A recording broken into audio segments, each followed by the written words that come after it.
Hello guys. तो कैसे हैं आप लोग। आज हम बीएससी थर्ड ईयर वाले बच्चों के लिए लेकर आए नया क्वेश्चन। कृषि में जैव प्रौद्योगिकी का उपयोग यानी कि बायोटेक्नोलॉजी।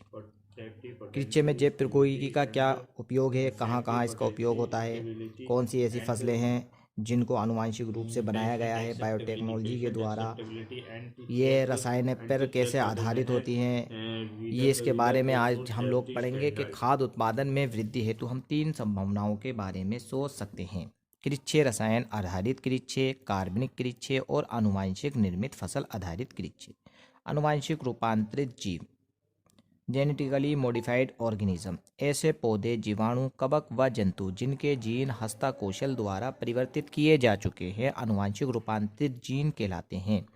यानी कि ऐसे पौधे या जीवाणु या कवक जिनके जीन हाथों के द्वारा लैब में परिवर्तित किए जा चुके हैं, चेंजेस किए जा चुके हैं, उन्हें आनुवांशिक रूपांतरित जीन कहते हैं।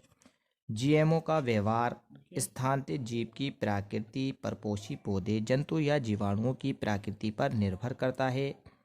अब इसका उपयोग, जीएमओ का पौधे का उपयोग, अजैव प्रतिबल, ठंड, सूखा, लवण, ताप के प्रति अधिक सहिष्णु फसलों का निर्माण करना है। यानी कि आनुवांशिक रूपांतरित फसल ऐसी बनाना है जो अजैव प्रतिबलों के प्रति प्रतिरोधकता दर्शाए, ठंड, सूखा, लवण, ताप के प्रति अधिक सहिष्णु हो यानी कि अधिक मजबूत हो और रासायनिक पीड़कनाशकों पर कम निर्भर करे।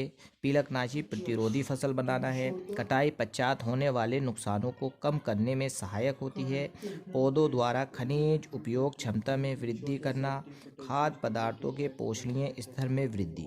अब खाद्य पदार्थों में पोषणीय स्तर में वृद्धि के लिए एक फसल जो बीटी जो गोल्डन राइस बनाई थी जिसके अंदर विटामिन ए समृद्ध धान, गोल्डन राइस के अंदर विटामिन ए भरपूर मात्रा में मिल रहा था। ये एक ऐसी जीएम फसल है जिसमें विटामिन ए मिलता है। जीएम का उपयोग तनुकूल पौधे के निर्माण में सहायक है, जिनमें वैकल्पिक संतानों के रूप में उद्योगों में वसा, ईंधन व वेश्य पदार्थों की आपूर्ति की जाती है।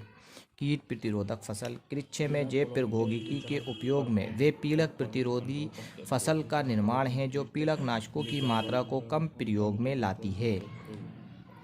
उदाहरण जैसे बीटी कपास, बीटी मक्का, टमाटर, आलू व सोयाबीन आदि। ये ऐसी फसलें हैं जो पीड़कनाशकों की मात्रा को कम उपयोग में लाती हैं, यानी कि रसायन जो है उनकी कम उपयोग में लाती हैं। ये पीड़क प्रतिरोधी फसल हैं। बीटी एक प्रकार का जीव विष है जो एक जीवाणु जिसे बेसिलस थ्रेंजिएंसिस संक्षेप में बीटी कहते हैं से निर्मित होता है। बीटी जीव विष जिन जीवाणुओं से क्लोनीकृत होकर पौधों में अभिव्यक्त होकर कीटों या पीड़कों के प्रति प्रतिरोधकता पैदा करता है, जिससे कीटनाशकों के उपयोग की आवश्यकता नहीं रह गई है।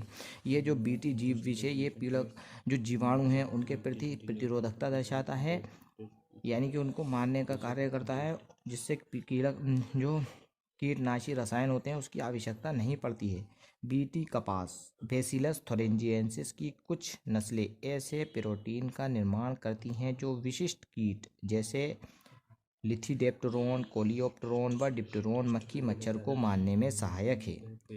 बीटी थ्रेंजिएंसिस अपनी वृद्धि के विशेष अवस्था में कुछ प्रोटीन रवों का निर्माण होता है। इन रवों में विषाक्त कीटनाशक प्रोटीन होता है।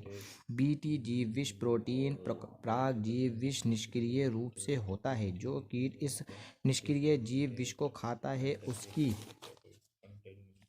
रवे आंत में क्षारीय पीएच के कारण घुलनशील होकर सक्रिय रूप से परिवर्तित हो जाता है। ये जो बीटी जीव विष होता है, जब जिस पौधे के अंदर क्लोनीकृत कर दिया जाता है, कोई भी जीवाणु जब इस पौधे पर आता है, इसको खाता है, तो ये विष जो होता है उसकी आंत में चला जाता है और जाकर वहाँ पर छेद कर देता है, जिसके कारण ये सक्रिय हो जाता है। यानी कि जो क्षारीय माध्यम मिलता है उसमें जाकर ये सक्रिय हो जाता है और वहाँ पर जाकर उसकी आंत में छेद कर देता है, जिसके कारण जीव की जो जीवाणु होता है उसकी मृत्यु हो जाती है, कीट की मृत्यु हो जाती है। सक्रिय जीव विष माध्यम आंत के उपकलीय कोशिकाओं की सतह से बंधकर उसमें छिद्र का निर्माण करता है, जिस कारण से कोशिका फूलकर फट जाती है और परिणाम स्वरूप कीट की मृत्यु हो जाती है। विशिष्ट बीटी जीव विष जिस बेसिलस थोरेंजिएंसिस से प्राप्त कर कई फसलों जैसे कपास में संविष्ट किया जा चुका है। जीव विष जिस जीन द्वारा कोड वृद्ध होते हैं उसे काई कहते हैं। जिन जीन द्वारा कोड वितरित होते हैं उसे किराई कहते हैं। ये कई प्रकार के होते हैं। उदाहरण, जो प्रोटीन जीन किराई AC व किराई 2AB द्वारा कोड वितरित होते हैं वे कपास के कॉटन बोल्वम यानी कि मुकुल कृमि के नियंत्रित करते हैं, जबकि किराई AB मक्का छेदक कॉर्न बोरर को नियंत्रित करता है। वीडियो अच्छी लगी हो तो लाइक कर दें, शेयर कर दें और सब्सक्राइब कर दें।